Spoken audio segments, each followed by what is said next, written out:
Ten načnou tam na mě mával.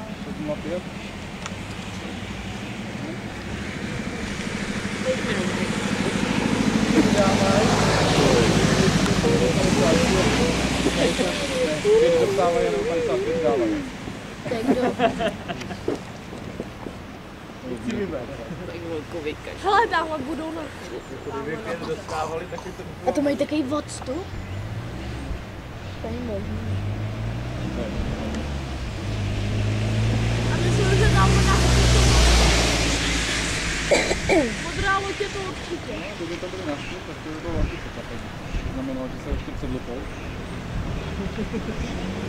No, jeden za ním. A pojďte, pojďte, pojďte! Pojďme! Hop, hop, hop, hop, hop, hop! Pojďme!